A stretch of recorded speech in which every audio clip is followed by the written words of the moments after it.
ಪ್ರಕೃತಿಯಲ್ಲಿ ಮಳೆಗಾಲ, ಚಳಿಗಾಲ ಮತ್ತು ಬೇಸಿಗೆಗಾಲ ಎಂಬ 3 ಕಾಲಗಳಿವೆ. ಪ್ರಾಣಿ ಪಕ್ಷಿಗಳಿಗೆ, ಮನುಷ್ಯರಿಗೆ ಆಯಾ ಕಾಲಕ್ಕೆ ಅನುಗುಣವಾಗಿ ಕಾಯಿಗಳು ಮತ್ತು ಹಣ್ಣುಗಳನ್ನು ಪ್ರಕೃತಿಯು ವರವಾಗಿ ಕೊಡುತ್ತಾ ಬಂದಿದೆ. ಈಗ ಬೇಸಿಗೆ ಕಾಲ ಮುಗಿದು ಮುಂಗಾರು ಶುರುವಾಗಿದೆ. ಈ ಸಂದರ್ಭದಲ್ಲಿ ಸಿಗುವಂಥ ನೇರಳೆ ಹಣ್ಣು. ನೇರಳೆ ಹಣ್ಣಿನಿಂದ ಏನು ಉಪಯೋಗ ತಿಳಿಯೋಣ ಬನ್ನಿ. ಇಂಗ್ಲಿಷ್ನಲ್ಲಿ ಬ್ಲ್ಯಾಕ್ ಪ್ಲಮ್, ಸಂಸ್ಕೃತದಲ್ಲಿ ಜಂಬೂ ಎಂದು ಕರೆಯಲಾಗುವುದು.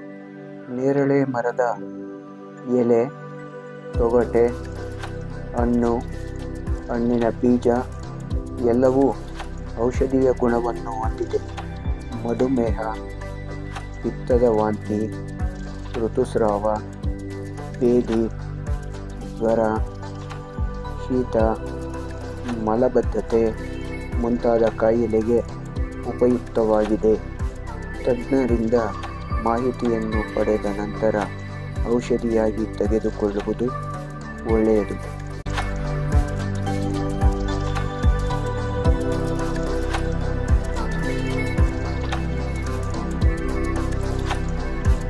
ಇತ್ತೀಚಿನ ವರ್ಷಗಳಲ್ಲಿ ನೇರಳೆ ಹಣ್ಣು ತಿನ್ನೋರ ಸಂಖ್ಯೆ ಜಾಸ್ತಿ ಆಗೈತೆ.